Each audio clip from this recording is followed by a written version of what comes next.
Make some noise. Hadidi, Hadidi.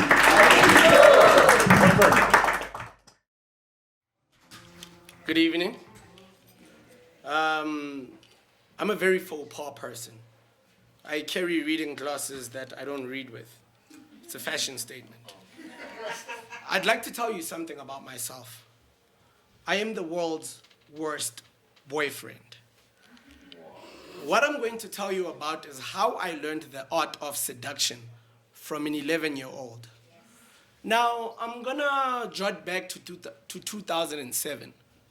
My parents were kind enough to throw me a 21st at their house. Music, alcohol, friends, and a nice big old tent like we black people do sometimes. The best times I've ever had. I got so many amazing presents. But here was this one girl that says, I have a present for you, but you can't open it right now. Little did I know that 9 months later, this present would be breathing, walking, and living. My mom is not somebody to be taken lightly. She's a psychologist by profession. And she's a very nice, now recently single, sexy woman. And she's like, I will not raise this child for you. So for the first 3 months of my son's life, his name is Tsohle, by the way, which means everything, kasot, all the things, ozonke. My mom tells me that I won't be doing it. You will be warming the milk. When he cries, you will be keeping him quiet. And my son is a very silly person, just like his dad. Sometimes he'd cry just to cause chaos. And there I was. And before my parents divorced, here was my dad knocking upstairs, because I am quite privileged, as I did say, but not privileged enough for my mom to raise my own kid. So my dad would knock on the door saying, this kid of yours is making a noise. Time passes on. Mind you, I had just turned 21, like I said. The mom was 20, so we were quite young. We had this kid unknowingly because she was giving me a present, right? And it had just been my 21st. And she told me that I couldn't open the present right away. She goes back to Durban because that's where she studies. I have to go back to UJ.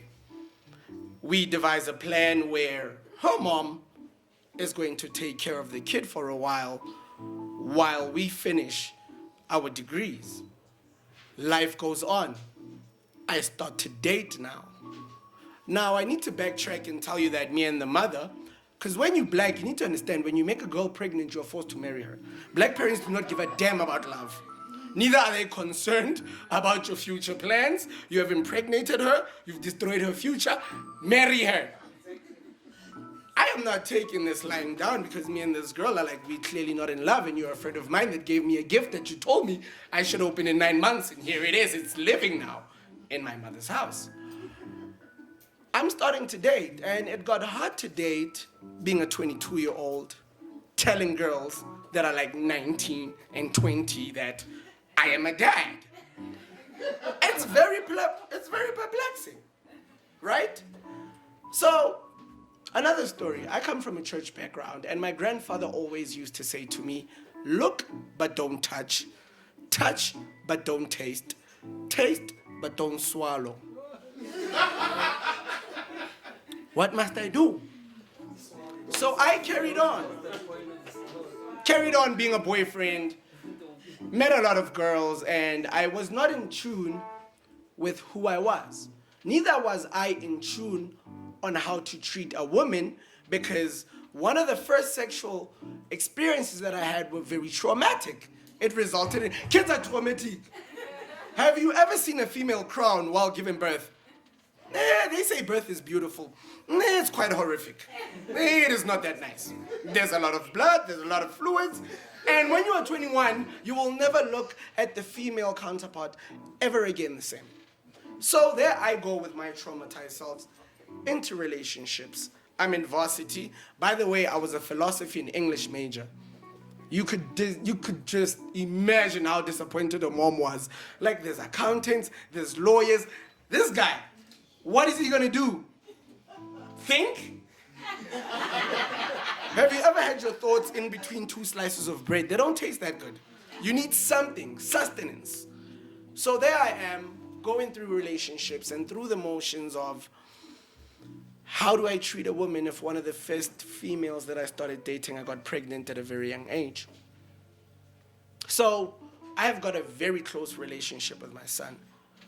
We talk on the daily on WhatsApp, and guys, check your children's phones. They get up to some mischief. So one day my son is posting on his status, and I told him not to block me. By the way, your kids can block you from your statuses if you didn't know. I'm here also to update you on Parenting 101. So he posts a status. It's a little video. It's a joke. There's a kid who's going through career day, and the teacher asks him, "Sbusiso, what do you want to be when you grow up?" Confidently, Sbusiso, "Ma'am, I want to be a condom." Sbusiso. So my son posts that on his WhatsApp status.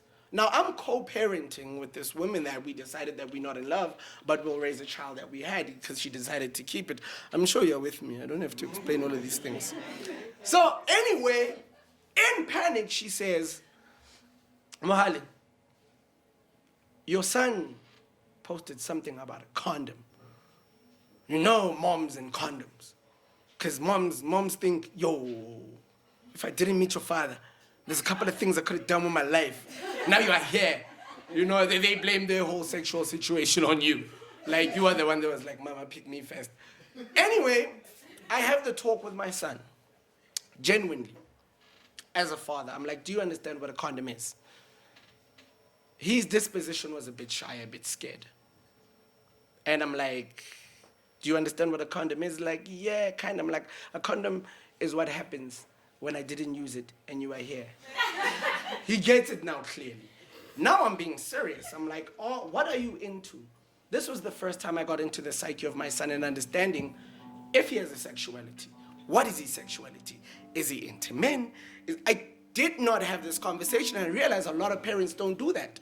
A lot of parents do not try to find out the orientation of their child. They will tell them about school, they will tell them about the future, but they will not speak to them about the most natural thing on the planet. So this is how an 11-year-old taught me the art of seduction. He said, "Dad, I met a girl." Once the condom talk was over, it's like, "But this girl is a senior.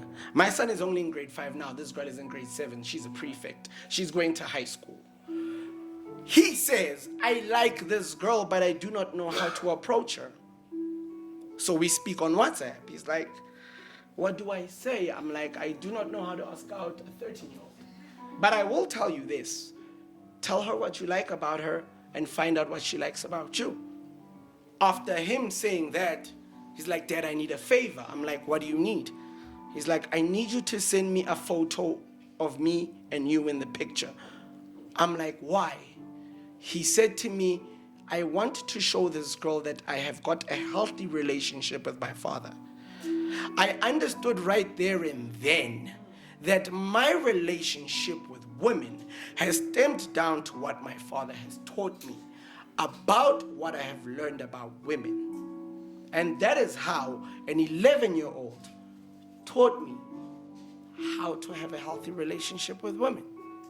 Thank you.